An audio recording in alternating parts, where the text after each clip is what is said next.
Gusto mo bang mag-force pairing ng mga ibon? At hindi mo alam kung paano? Yan ang ating pag-uusapan after ng intro.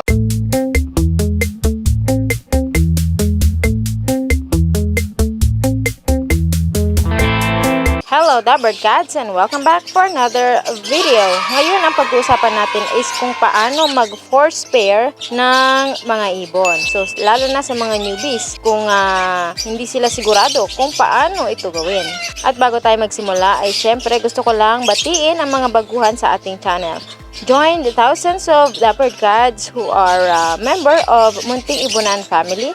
I-click mo na ang subscribe at ang bell button para lagi kang updated kapag meron tayong brand new videos. Ngayon, ang pag-uusapan natin ay kung paano ba mag-force pair ng mga ibon. So, ngayon ay ituturo ko sa inyo kung ano ang aming ginagawa para maipagpares natin ang dalawang ibon, lalo na kung meron silang dating partner. Tumutok ka lang syempre hanggang sa dulo ng video na ito para may chance kang manalo ng Picoy products or cash prize dahil meron tayong katanungan after each video. Kung masagot mo yun ng tama, ay ikaw ang mananalo. Okay? So kaya tumutok ka lang. At syempre kailangan nakasubscribe ka sa ating channel. Ano nga ba itong force pairing na tinatawag natin? Okay, so force by the word itself, force pairing, ay sapilitan natin silang pinagpapares. Alright?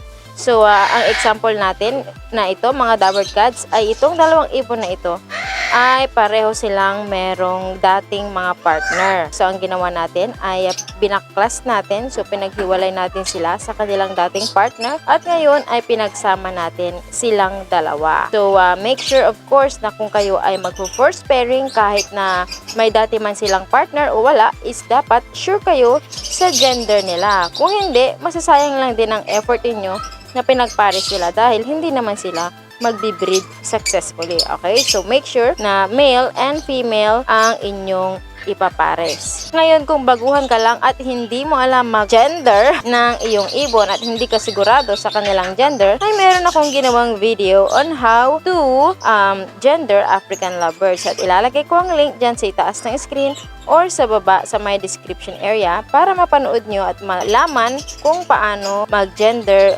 ng African lovebirds. At yan, ang unang-una nyong dapat gawin is make sure na sure kayo sa gender ng inyong mga ibon. Okay? So, ang next inyong gagawin ay ilagay sila sa isang neutral cage. Okay? So, ano ba itong neutral cage? Ito yung bago sa kanilang dalawa. Yung hindi pa nila ito na pagpupugaran. So, hindi pa nila ito nagagamit na cage ever kasi iiwasan natin dyan yung pagiging territorial.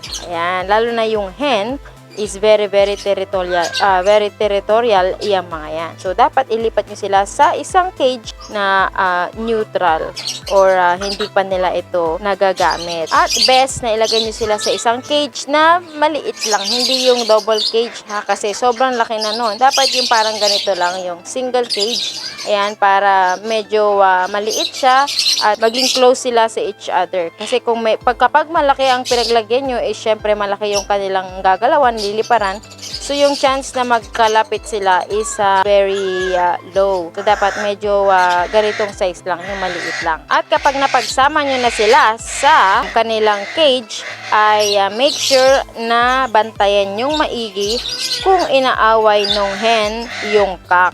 Alright? So, usually kasi ang mga hen natin is very aggressive yung mga yan. Kung ayaw nila doon sa partner nila o doon sa ibon na kasama nila sa cage, ay hindi nila titigilan yan hanggang sila ay mapatay nila yung ibon. Kaya very important na bantayan yung maigi at obserbahan nyo kung inaaway nung hen yung cock. At obviously, after nyo silang mailagay sa cage, ay kailangan din nila ng perch. Isang perch is enough. And also, patukaan nila. Lalagyan ng pagkain.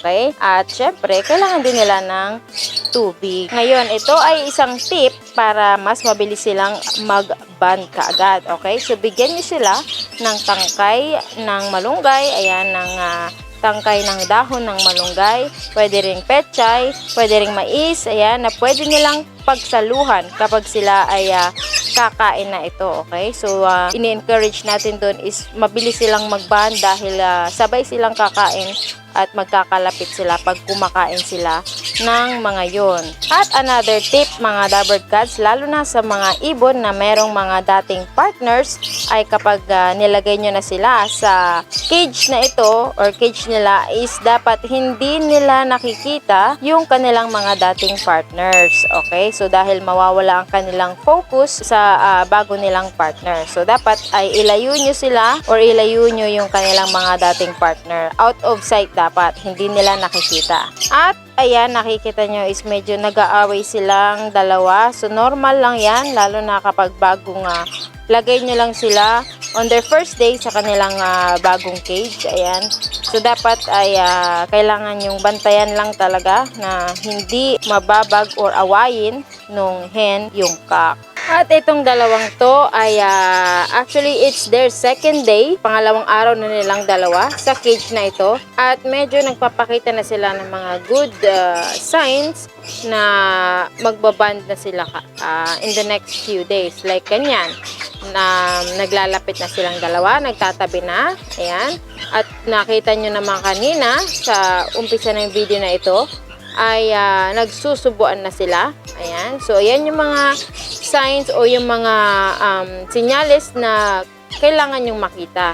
Yun yung mga signs na bonded na sila. Ayan. Nag-aaway sila ulit. So, hindi nila alam kung magbaband ba o mag-aaway. Ayan. So, magulo pa ang kanilang mga isip. Medyo maaga pa para malaman natin. Okay? So, kung gusto nyong malaman kung ano yung mga signs na banded na ang inyong ibon, ay meron ulit akong video about that. So, kung gusto nyong mapanood kung ano yung mga signs na banded na ang inyong ibon, ay ilalagay ko ang link dyan ulit sa itaas ng screen or sa baba sa may description. And you are free to check it out later after watching this video. At ito pa, bibigyan ko ulit kayo ng tip para mas mabilis silang mag-band. Okay? So, pwede mo silang ilagay dito sa maliit na kulungan na ito. Ayan. So, carrier cage. Pwede mo silang ilagay dyan at paliguan. Ayan. So, pwede mong paliguan sila ng wash out dyan. Pwede kang gumamit ng kahit na anong sprayer na meron ka. Pwede nga empty can or empty bottle ng 1.5 na Coke, or pwede rin ng kahit na anong empty container na meron ka. At sprayan mo lang silang dalawa makaligo ng wash out. Meron ulit tayong video kung gusto nyong malaman or matutunan kung paano mag-spray ng washout sa ating mga ibon. Okay? Ang tamang pag-wash out sa ating ibon, ilalagay ko ulit dyan sa taas or sa baba. Hanapin nyo lang ang description. Okay? So, isang tip yan para mabilis silang mag-band ay ilagay nyo sila dito and paliguan sila ng washout. Nang sa ganon ay mawala ang amoy ng kanilang dating mga partner. Papareho na sila ng amoy ngayon at yun ay syempre makakatulong na mag-band sila kaagad. At another tip is kung bago nyo sila paliguan ng washout ay gutumin nyo muna sila. Okay, so kunwari pinakain nyo sila ng hapon, bukas ng umaga ay wag nyo na silang pakainin at i-wash out nyo na sila. Ayan, paliguan nyo sila ng morning. And after nyong paliguan is patuyuin nyo muna ng konti, ibilad nyo muna sila sa araw, pareho ng sabay. At after few minutes, kapag tuyo na sila, ay ibalik nyo na sila dito sa kanilang cage, neutral cage, at saka nyo ulit pakainin ng hapon na. Para nang sa ganun ay gutom na gutom sila at sabay silang kakain sa kanilang patukaan. Okay, so ayan ang ating mga tips kung paano sila mabilis mag-band kapag kayo ay nagpo-force pairing. Okay, so sana ay may natutunan kayo ulit sa video na ito. Kung nagustuhan mo ay syempre, click mo na ang like button. At ito pa, bago tayo magtapos, kung nakitaan nyo na sila, na banded na sila, okay? So, kung nagtatabi na sila, hindi na sila nag-aaway, nagsusubuan na sila lagi, at nagkukutuhan na sila lagi, ayan, ibig sabihin, banded na yung mga yan. So, kapag nakitaan nyo sila ng mga signs na yun, ay bigyan nyo pa sila ng few more days, or even 1 more week, or 1 to 2 weeks, para siguradong banded na talaga sila, okay? Bago nyo sila ilipat ngayon sa kanilang breeding cage. Okay? So, ano itong breeding cage? Ito yung double cage. Mas malaki pa dito sa cage na ito. At pwede nyo na silang lagyan ng nest box niyan. Okay? Para ready na silang mag-breed. At syempre, can also use syempre ang ating pinakamagaling sa mabilis na pag-breed ay ang Fertibird. Okay? At syempre, para sa maganda na klase ng mga ibon, ng mga itlog ay i-combine nyo siya ng Calcibird. So, ganito ang ating sample ng ating breeding cage sa mga baguhan. Okay? So, yan ay double cage na size. Ayan. At meron na rin nakakabit na nest box.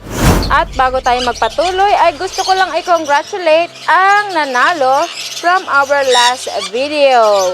Congratulations kay Jeffrey Arojado. Ayan, so nanalo ka ng Calcibird. Wala ka nang gagawin, kundi hintayin mo lang ang iyong premyo dahil ipapadala na namin ngayon ang iyong Calcibird. Kung gusto mo ring manalo ay syempre, tumutok ka lang hanggang mamaya dahil meron akong katanungan at dapat ay masagot mo ito ng tama. At ito na ang ating katanungan in this video for a chance to win Calcibird. Ayan. So, the complete calcium supplement for your birds. Ayan. So, sagutin mo na ang ating katanungan.